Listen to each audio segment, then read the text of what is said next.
તો વિદ્યાર્થી મિત્રો, આજે આપણે સ્વાધ્યાયનો 11મો દાખલો જોઈએ.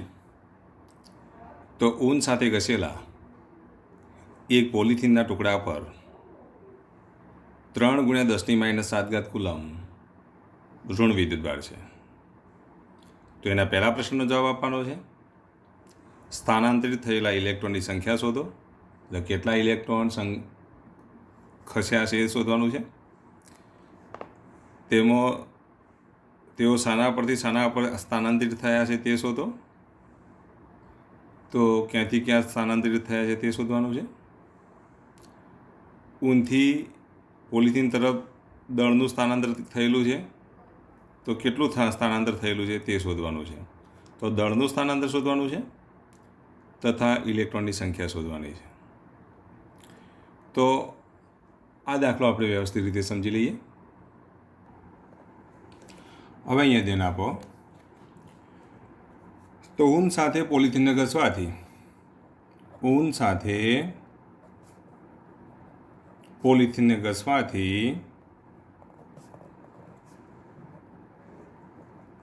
ઊન ધન વિદ્યુતભારિત બને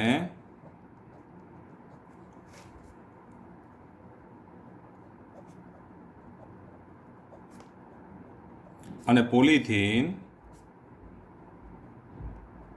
ઋણ વિદ્યુતભારિત બને.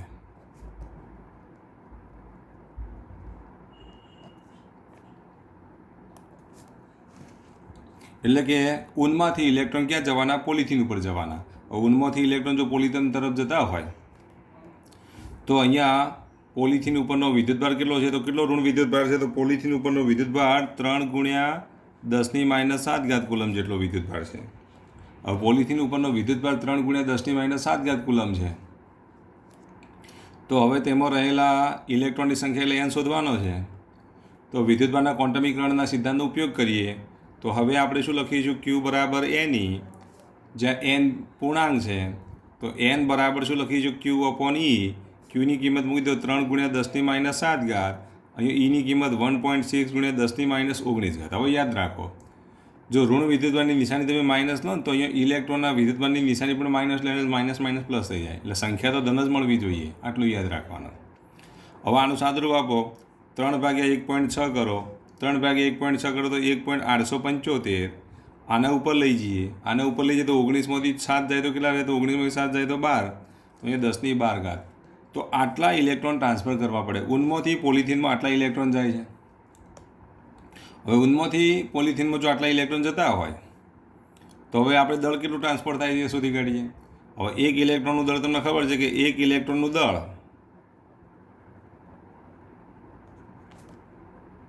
કેટલું? તો 9.1 × 10⁻31 kg. તો અહીંયા તો કેટલા ઇલેક્ટ્રોન છે? ધેરફોર 1.875 × 10⁻12 ઇલેક્ટ્રોનનું દળ m બરાબર જો લખીએ તો કેટલા લખીશું? 1.875 × 10⁻12 × 9.1 × 10⁻31. આનું સાદુરૂપ આપો તો 1.875 × 9.1 બરાબર કેટલા મળશે? 17.0625 × 10ની કેટલી ઘાત થશે? 31માંથી 12 જાય તો 31 - 12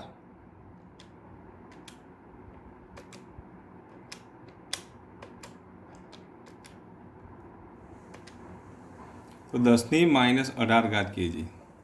એટલે આના બરાબર જો લખીએ તો 1.7 × 10⁻17 kg થાય. તો કેટલું દળ ટ્રાન્સફર થશે? તો 1.7 × 10⁻17 kg જેટલું દળ ટ્રાન્સફર થશે. ચલો, ખ્યાલ આવી ગયો. હવે આપણે એના પછીનો એક્ઝામ્પલ લઈએ. હવે જો સ્વાધ્યાયનો 12મો દાખલો આ રીતનો છે. કોપરના અલગ કરેલા બે ગોળાઓ A અને Bના કેન્દ્ર વચ્ચેનું અંતર 50 સેન્ટીમીટર છે. એટલે R બરાબર 50 સેન્ટીમીટર આપેલ છે. જો દરેક પરનો વિદ્યુતભાર 6.5 × 10⁻7 કુલમ હોય એટલે Q1ની કિંમત આટલી લેવાની, Q2ની કિંમત પણ આટલી લેવાની. તો તેમની વચ્ચે પરસ્પર લાગતું અપાકર્ષણ બળ શોધો. તો આમની વચ્ચે લાગતું તમારે શું શોધવાનું છે? અપાકર્ષણ બળ શોધવાનું છે. તો અહીંયા કયું સૂત્ર આવશે બોલો? આર બરાબર 50 સેન્ટીમીટર એટલે 0.5 મીટર, Q1 બરાબર 6.5 ગુણ્યા 10⁻7 કુલમ, Q2 બરાબર 6.5 ગુણ્યા 10⁻7 કુલમ. Q1 અને Q2ના મૂલ્યો આપી દીધા છે, આરનું મૂલ્ય આપી દીધું છે. તો અહીંયા સૂત્ર કયું આવશે? તો F બરાબર K Q1 Q2 upon R². આ સૂત્રનો ઉપયોગ કરી અને આટલું કામ તમારે જાતે પૂરું કરી દેવાનું. ત્યાર પછીની જો વાત કરીએ તો કેટલું હશે તે શોધવાનું કીધું છે.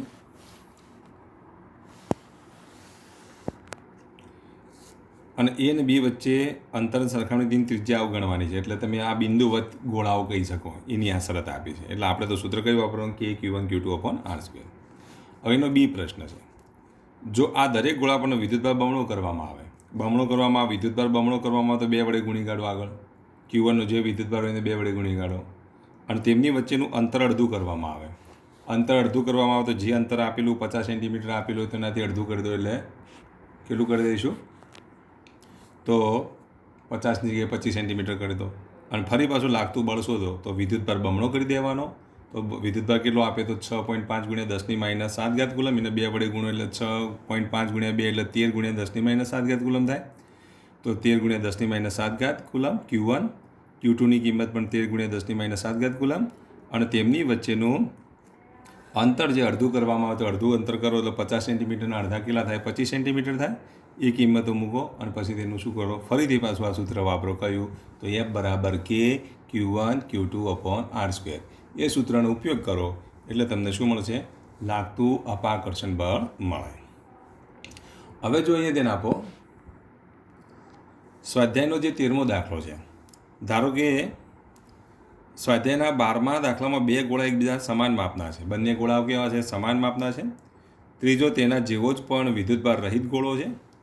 આ ગોળાને ગોળા પ્રથમ સાથે સંપર્કમાં લાવી, ત્યારબાદ બીજા ગોળા સાથે સંપર્કમાં લાવવામાં આવે, પછી બંનેને દૂર કરવામાં આવે છે. હવે એ અને બી વચ્ચે નવું અપાકર્ષણ બળ કેટલું લાગશે તે શોધવાનું છે. તો 12મા દાખલાની અંદર જે 2 ગોળાઓ આપેલા છે એ જ 2 ગોળાઓ સાથે ત્રીજો ગોળો લેવાનો. એ ત્રીજા ગોળાને પ્રથમ ગોળા સાથે સંપર્ક કરાવો, ત્યાંથી અલગ કરીને ફરી પાછું બીજા ગોળા સાથે સંપર્ક કરાવો અને ત્યાર પછી તેમને તો તે બંનેથી દૂર કરવામાં આવે. અને એ બીને એટલા જ અંતરે જો મૂકવામાં આવે તો લાગતું અપાકર્ષણ બળ શોધો. તો ગોળા એ અને બી વચ્ચે લાગતું આપણે શું શોધવાનું છે? અપાકર્ષણ બળ શોધવાનું છે. તો હવે આ દાખલો આપણે ગણીએ. ગોળા એ ઉપરનો વિદ્યુતભાર Q1 Q2 એટલે આને આપણે QA વડે દર્શાવીએ. QB બરાબર Q. એની કિંમત તમને કેટલી આપેલી છે? QA QB Q2ની કિંમત આપણે જો લઈએ તો 6.5 ગુણ્યા 10⁻7 કુલમ પક્ષમાં આપી દીધી છે. હવે આ ગોળો A છે, આ ગોળો B અને આ ગોળો C. ગોળા C પર કેટલો વિદ્યુતભાર છે? તો 0 છે. ગોળા A પર કેટલો વિદ્યુતભાર? Q વિદ્યુતભાર.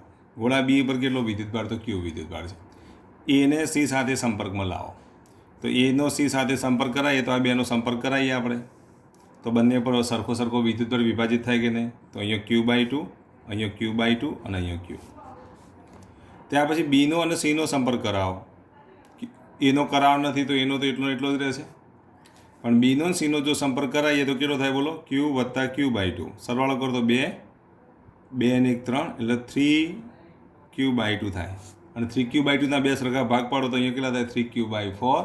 અહીંયા પણ કેટલા થશે? 3Q/4. અંતર R કેટલું લેવાનું છે? તો જો અહીંયા ધ્યાન આપો, અંતર R તમને કહી દીધું છે. તો અંતર R બરાબર 50 સેન્ટીમીટર છે. 50 સેન્ટીમીટર એટલે કેટલા? 0.5 મીટર. આવું પક્ષમાં આપી દીધું. અથવા તો કેટલા લખીશું? 5 ગુણ્યા 10⁻1 મીટર. તો જો ગોળા A પર Q વિદ્યુતભાર, ગોળા B પર Q વિદ્યુતભાર, ગોળા C પર વિદ્યુતભાર નથી. એનો અને Cનો સંપર્ક કરાવીએ તો અહીંયા Q/2, અહીંયા Q/2. બીનો અને Cનો સંપર્ક કરાવીએ તો આ બેનો સરવાળો કરો તો કેટલો થાય? તો 3Q/2. એના 2 સરખા ભાગ પાડો કારણ કે બંનેમાં સરખો છે ને, સરખો વિદ્યુતભાર છે તો 3Q/4 અને 3Q/4. હવે સંપર્ક કરાવ્યા પછી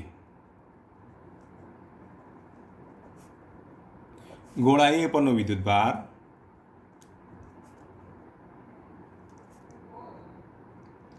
Q1 બરાબર Q/2, ગોળા B પરનો વિદ્યુતભાર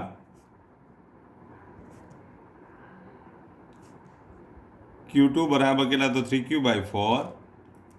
અંતર તમને આપી દીધું છે, તો લાગતું વિદ્યુત બળ F બરાબર K Q1 Q2 upon R². આનું સાદુરૂપ આપો. Kની કિંમત મૂકો 9 × 10⁹. Q1ની જગ્યાએ Q/2 લખી દો, Q2ની જગ્યાએ 3Q/4 લખી દો. Rની જગ્યાએ કેટલા મૂકી દેવાના? તો Rની જગ્યાએ 5 × 10⁻1 મૂકી દો. પછી Qની જગ્યાએ 6.5 × 10⁻, આ જે Q છે ને, Qની જગ્યાએ આપણે આવું લખવું હોય તો લખી દઈએ 6.5/2 × 10⁻7 કુલમ, અને 3/4 6.5 × 10⁻7 કુલમ. એટલે Q1 અને Q2ની કિંમત મળી જશે. આ Q1 Q2ની કિંમત મૂકો, Kની કિંમત મૂકો, Rની કિંમત મૂકો, સાદુરૂપ આપો તો લાગતું વિદ્યુત બળ મળે. તો આટલો સિમ્પલ દાખલો છે, એ તમે જાતે પ્રયત્ન કરી દેજો, તો આ કામ તમારે જાતે પૂરું કરી દેવાનું. હવે સ્વાધ્યાયનો 14મો દાખલો જુઓ. આકૃતિમાં સમાન વિદ્યુત ક્ષેત્રમાં 3 વિદ્યુતભારોનો ગતિપથ દર્શાવેલો છે. 3 વિદ્યુતભારોના ચિહ્નો આપ્યા છે. 3 વિદ્યુતભારોના ચિહ્નો આપો એટલે આપણે નક્કી કરવાના છે. ઋણ વિદ્યુતભાર છે કે ધન વિદ્યુતભાર છે કે પછી વિદ્યુતભારની દ્રષ્ટિએ તટસ્થ છે, એ આપણે નક્કી કરવાનું છે. કયા કણ માટે વિદ્યુતભાર અને દળનો ગુણોત્તર મહત્તમ હશે? તો જો અહીંયા ધ્યાન આપો.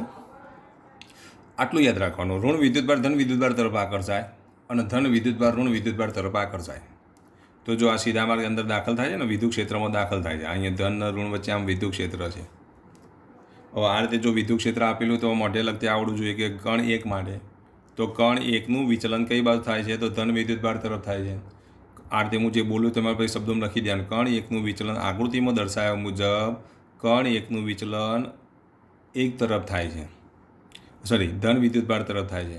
માટે કણ 1 એ કયો વિદ્યુતભાર ધરાવે? ઋણ વિદ્યુતભાર ધરાવે. ઋણ હંમેશા ધન તરફ આકર્ષાય. કણ 2 પણ કઈ બાજુ વિચલિત થાય છે? બોલો. તો કણ 2 એ વિદ્યુત ક્ષેત્રની અંદર કઈ બાજુ વિચલિત થાય છે? તો ધન વિદ્યુતભાર તરફ વિચલિત થાય છે. તો પછી એનો મતલબ તો આ પણ કેવો છે? ઋણ વિદ્યુતભાર હશે. અને આનું વિચલન કઈ બાજુ થાય છે? બોલો. તો ઋણ વિદ્યુતભાર તરફ, ઋણ પ્લેટ તરફ થાય છે. અને ઋણ પ્લેટ તરફ થાય છે માટે આ કેવો વિદ્યુતભાર હશે? ધન વિદ્યુતભાર. ઋણ અને ધન. જેનું વિચલન વધારે થાય તેના માટે E/Mનો ગુણોત્તર મહત્તમ હોય. તો તમે જુઓ અહીંયા 3 માટે સૌથી વધારે વિચલન છે. જુઓ, સૌથી વધારે વિચલન હોવાના લીધે કણ 3 માટે E/Mનો ગુણોત્તર સૌથી વધારે હશે. ચલો, ખ્યાલ આવી ગયો. કારણ કે E/Mનો ગુણોત્તર વધારે હોય તેનું વિચલન વધારે થાય. દળમાં હલકો હશે, વિદ્યુતભારનું મૂલ્ય વધારે હશે, એટલે E/Mનો ગુણોત્તર કેવો મળે? મહત્તમ મળે. એટલે એનું વિચલન વધારે થાય. જો ભારે કણ હોય તો વિચલન ઓછું થાય, હલકો કણ હોય તો વિચલન વધારે થાય, એટલે દળ ઓછું. બીજું, જેનો વિદ્યુતભાર વધારે હોય એનું વિચલન વધારે થાય, જેનો વિદ્યુતભાર ઓછો હોય એનું વિચલન ઓછું થાય, એટલે આનો વિદ્યુતભાર પણ વધારે છે. વિદ્યુતભાર વધારે, દળ ઓછું, એટલે E/Mનો ગુણોત્તર કેવો મળે? મહત્તમ મળે. તો આ દાખલો તમે જાતે આ રીતે હું જે બોલ્યો એ પ્રમાણે તમે આ લખી દેવાનો.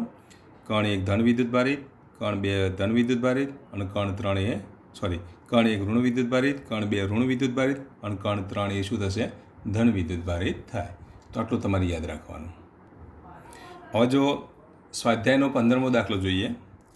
એક સમાન વિદ્યુત ક્ષેત્ર E બરાબર 3 × 10⁻³ I ન્યૂટન પ્રતિ કુલમનો વિચાર કરો. આવું એક વિદ્યુત ક્ષેત્ર આપી દીધું છે. હવે YZ સમતલને સમાંતર જેનું સમતલ હોય, હવે YZ સમતલને સમાંતર જેનું સમતલ હોય એટલે સમતલ કયા? સમતલ એ YZ સમતલ છે. એટલે કે એના ક્ષેત્રફળનો સદિશ YZ સમતલને લંબરૂપે હોય. ધારો કે આ રીતે YZ સમતલ હું લઉં, આ રીતે YZ સમતલ છે, તો એનો આ YZ સમતલ જો આને સમજી લઈએ તો એનો સદિશ આપણે આ રીતે ઉપરની તરફ આમ દોરી શકીએ. જે હંમેશા કઈ બાજુ હોય તો X અક્ષની દિશામાં હોય, કઈ બાજુ હોય એનો સદિશ જો દોરીએ તો X અક્ષની દિશામાં મળે. તો સમતલ આપણે કયું લીધું છે? બોલો. તો આ YZ સમતલ છે, તો એનો સદિશ આપણે આ રીતે કઈ બાજુ દોરીશું? તો X અક્ષની દિશામાં દોરી શકાય.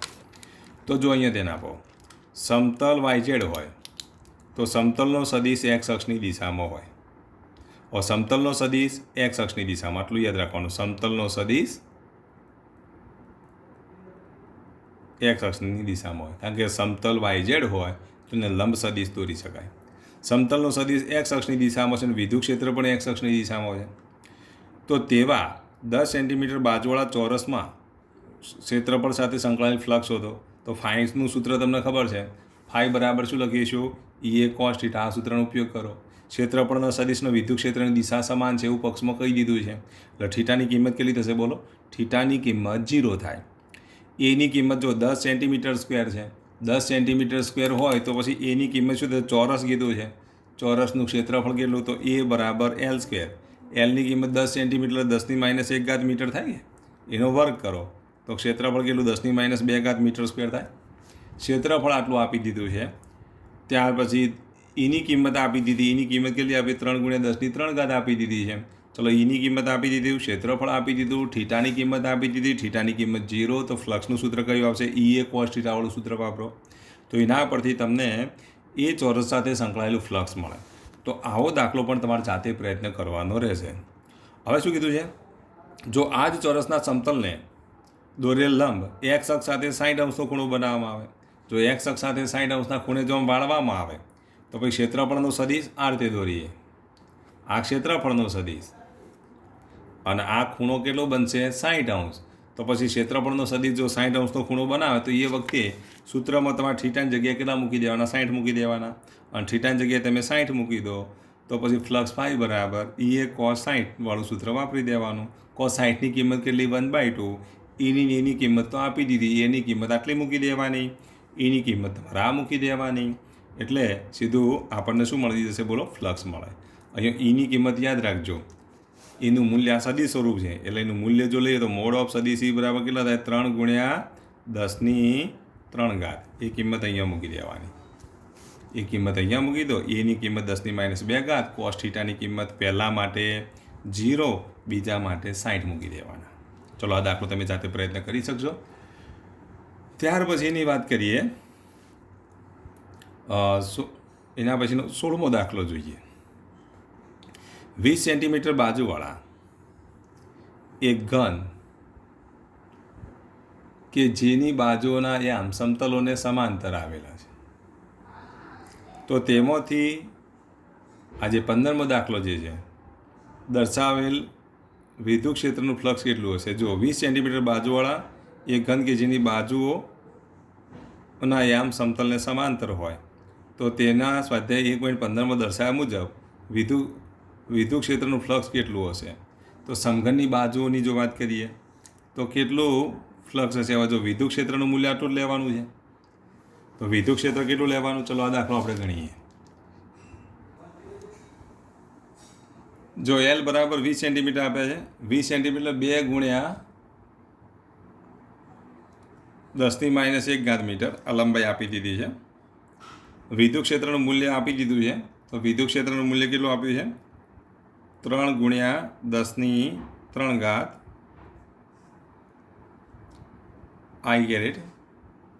ક્ષેત્રફળ જો લઈએ તો ક્ષેત્રફળ એ બરાબર એલ સ્ક્વેર. એલ સ્ક્વેર એટલે કેટલા લખીશું? 2×10⁻1 2×10⁻1 નો સ્ક્વેર એટલે અહીંયા 2નો વર્ગ કેટલો થયો? 4×10⁻2 મીટર સ્ક્વેર. આ આપણને ક્ષેત્રફળ આપી દીધું છે. આવો જો ઘન આપેલો હોય તો આ ઘન આથી સંકળાયેલ આપણે ફ્લક્સ શોધવાનું છે.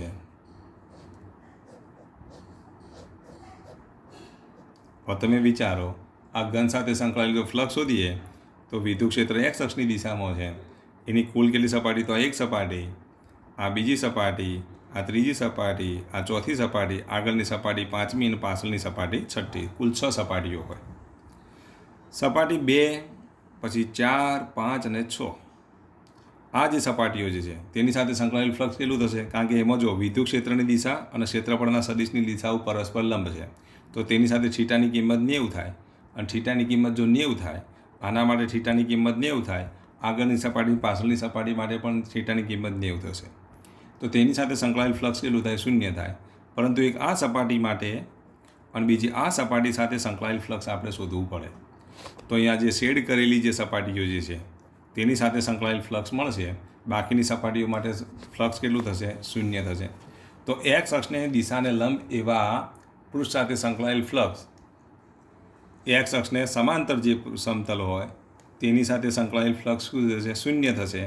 અને જે આ એક્સ અક્ષની દિશા છે, આ આપણે વાય અક્ષ લઈએ અને આ ઝેડ અક્ષ લઈએ તો આ એક્સ અક્ષને લંબ કહેવાય, આ એક્સ અક્ષને લંબ કહેવાય, આ સમતલ એ એક્સ અક્ષને સમાંતર કહેવાય. આ સમતલ એ એક્સ અક્ષને સમાંતર કહેવાય, આ સમતલ એ એક્સ અક્ષને સમાંતર છે, પાછળનું જે સમતલ જે છે એ પણ એક્સ અક્ષને સમાંતર છે. ખાલી આ સમતલ 1 ને 2 અથવા આપણે 2 નંબર આપી દઈએ તો સમતલ 1 ને 2 જે એક્સ અક્ષને લંબરૂપે છે. તો અહીંયા જો સમઘનમાં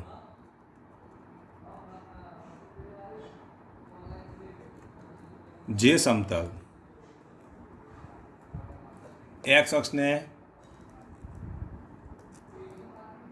સમાંતર છે તેની સાથે સંકળાયેલ ફ્લક્સ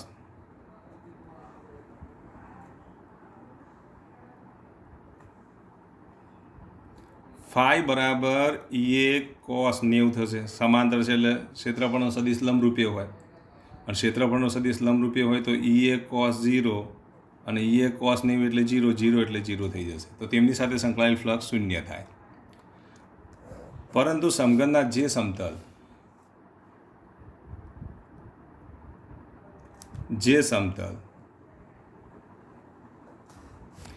એક્સ અક્ષને લંબરૂપે છે